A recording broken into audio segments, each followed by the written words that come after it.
Père, et du Fils et du Saint-Esprit, ainsi soit-il. Eh bien, chers frères, avant de regarder la leçon que nous donne notre Seigneur Jésus-Christ sur la foi en sa résurrection et sur la foi en général, je vous donne quelques explications d'ordre liturgique, ainsi que la signification de ce passage de l'épître de l'apôtre Saint Jean que l'Église nous livre ce matin. Ce premier dimanche après Pâques est donc appelé In Albis, car autrefois, toute cette semaine, les baptisés de la vigile pascale portaient et gardaient leur robe blanche du baptême. Ils la rendaient en ce dimanche. Voilà pourquoi donc nous sommes au dimanche In Albis. Chacun sait que alba veut dire blanc. L'albâtre, c'est cela. Ce n'est pas une pierre noire, c'est une pierre bleue. Ce dimanche est aussi appelé de Quasimodo, du premier mot de l'introïde de la messe. Quasimodo geniti infantes, c'est-à-dire comme des enfants nouveau-nés. C'est donc en relation directe avec les nouveaux baptisés. Alors ce dimanche est appelé aussi Pâques close, terme qui n'est plus utilisé, mais qui signifie que se termine aujourd'hui l'octave de Pâques. Il en est fait mention dans l'oraison collecte de la messe. Maintenant, mes bien chers frères, regardons ce passage de l'épître de Saint Jean. Saint Jean parle de 3 témoignages dans le ciel et de 3 témoignages sur la terre, et ces 3 témoignages ne font qu'un. Saint Jean entend par là un triple témoignage venu du ciel, qui rend témoignage à la divinité de notre Seigneur Jésus-Christ. Celui du Père, au baptême de notre Seigneur, celui-ci est mon Fils bien-aimé en qui j'ai mis toutes mes complaisances. Celui du Fils au calvaire, celui du Saint-Esprit à la Pentecôte. Et ces témoignages se rendent donc sur la terre par l'eau, le baptême, le sang, le calvaire, et l'esprit ou le souffle, c'est-à-dire la Pentecôte. Celui qui croit à notre Seigneur Jésus-Christ, Fils de Dieu, a donc en lui ce témoignage de Dieu en 3 personnes de la Sainte Trinité. Ce triple témoignage céleste est donc un, puisque les 3 personnes divines qui le rendent affirment toutes 3 la même chose, à savoir que notre Seigneur est vraiment le Fils de Dieu. Et ce témoignage est aussi sur terre, car l'eau baptismale, le précieux sang de notre Seigneur dans la Sainte Eucharistie et le Saint-Esprit nous unissent, mes bien chers frères, dans une même foi et une même charité à notre Seigneur Jésus-Christ, que nous reconnaissons donc comme le Messie, notre Rédempteur, et qui par le Saint Baptême nous fait enfants de Dieu et de l'Église. Alors ainsi, avec une telle foi, nous pouvons affronter le monde et ses maximes. C'est ce que dit Saint Jean. La victoire qui triomphe du monde, c'est notre foi.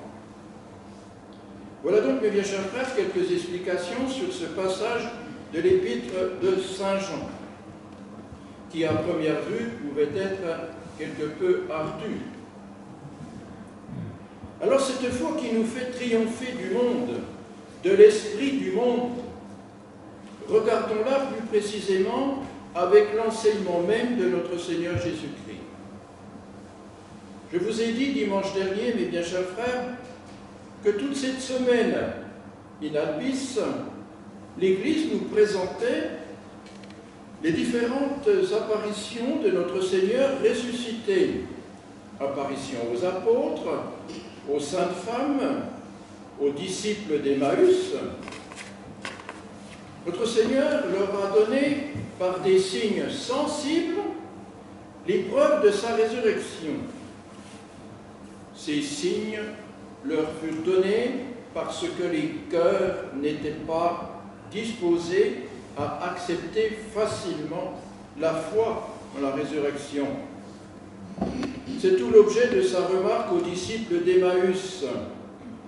Ô insensés et lents à croire tout ce qu'ont annoncé les prophètes,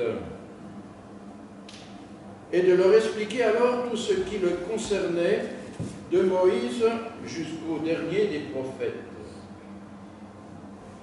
Pour ceux qui suivent les cours de catéchisme de persévérance d'après Monseigneur Gaume, nous avons vu toutes ces préfigurations, le Messie annoncé, le Messie réalisé.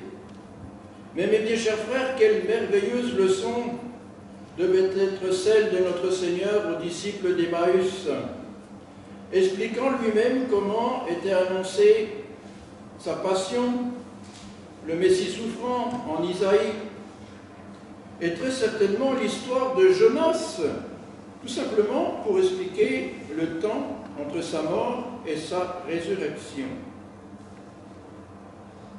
Et puis nous avons dans ce passage selon saint Jean, alors la grande leçon que notre Seigneur nous donne sur la foi,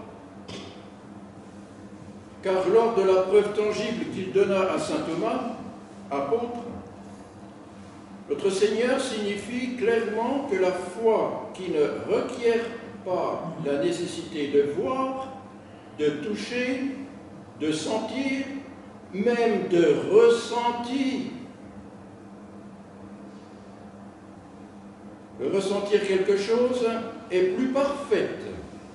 Notre Seigneur dit bien, parce que tu m'as vu, Thomas, tu as cru. Heureux ceux qui croient sans avoir vu. C'est cette foi-là, mes bien chers frères, qui ne requiert pas un tel secours, qui est nôtre depuis 2000 ans. Une foi méritante, certes, parce que, comme le dit saint Thomas d'Aquin, le mérite de la foi vient de ce que l'homme croit sur l'ordre de Dieu, ce que son esprit ne voit pas. Alors l'on peut citer de nombreux exemples, mais pour rester avec saint Thomas d'Aquin, rappelons-nous tout simplement ce passage du Laudationne, la séquence à la messe de la fête Dieu, à propos de la Sainte Eucharistie. Ce que l'on ne peut comprendre ni voir, la foi vive l'atteste au-delà de l'ordre naturel. C'est ainsi, mes bien chers frères, que nous croyons. Et parce que nous avons la Sainte Écriture et le magistère de l'Église, les deux règles qui nous assurent de la véracité même de Dieu qui ne peut ni se tromper ni nous tromper, c'est l'acte de foi, de notre foi catholique. Nous croyons ainsi toutes les vérités que Dieu nous a révélées et qu'il nous enseigne par son Église. Alors nous ne craignons absolument rien en nous référant au magistère de l'Église. Donc Guéranger, que vous le savez, j'aime bien citer, dit dans ses commentaires liturgiques, « Une fois entrés dans l'Église, dit-il, le devoir pour nous est de considérer désormais toutes choses au point de vue surnaturel. Et ne craignons pas que ce point de vue, réglé par les enseignements de l'autorité sacrée, nous entraîne trop loin. Par conséquent, mes bien chers frères, puisque le mérite de la foi vient de ce que nous croyons sur l'ordre de Dieu, ce que notre esprit ne voit pas, et que nous pouvons croire l'Église en toute sécurité, le Christ et l'Église, c'est tout un. Comprenons bien que la foi est le principe de notre bonheur et qu'elle nous en méritera la consommation si elle est bien sûr animée par la charité et les œuvres. Alors, quant au retard que mirent les apôtres et les disciples à croire à la résurrection, et particulièrement saint Thomas, apôtre, saint Grégoire nous donne une leçon qui nous est fort profitable. En effet, saint Grégoire dit que le retard que les disciples mirent à croire à la résurrection du Christ n'est pas tant à mettre au compte de leur faiblesse que de notre assurance future. Et il l'explique. L'histoire de Marie-Madeleine, qui crut très vite, mais moins utile que celle de Thomas, qui douta longtemps. Pourquoi? Continue donc saint Grégoire.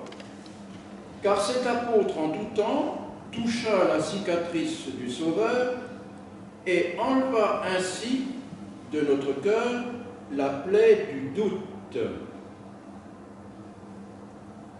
Alors effectivement, nous n'avons plus lieu de douter, d'avoir de doute. Toutes les preuves sont données et sont là. Saint Thomas, apôtre, mes bien chers frères, n'eut pas autre chose qu'un doute sur la résurrection. Et ce doute tomba lorsqu'il mit la main dans la plaie aux côtés de notre Seigneur. « Mon Seigneur est mon Dieu », dit-il. Désormais, mes bien chers frères, ce sont ces paroles que vous, parents, vous pouvez redire à vos enfants à la consécration pour leur signifier que Jésus est là, présent sur l'autel. Mon Seigneur est mon Dieu.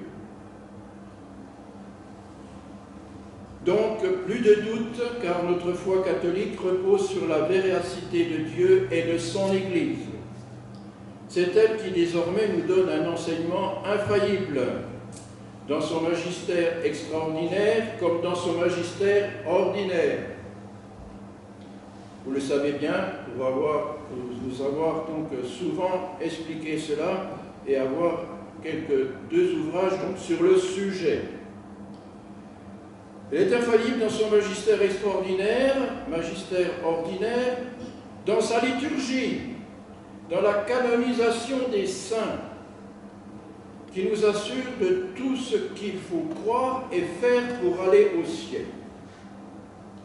Alors, mes bien chers frères, demandons à la très sainte Vierge Marie, qui a certainement bénéficié de la première apparition de son divin Fils ressuscité, non seulement de conserver la foi, mais de grandir dans cette vertu théologique surnaturelle, dans la foi en son divin Fils, en l'Église, car nous n'avons que cette vie pour vivre de foi. Une foi qui nous méritera le ciel si elle est animée par la charité et les œuvres. Ainsi soit. Au nom du Père, du Fils et du Saint-Esprit, ainsi soit.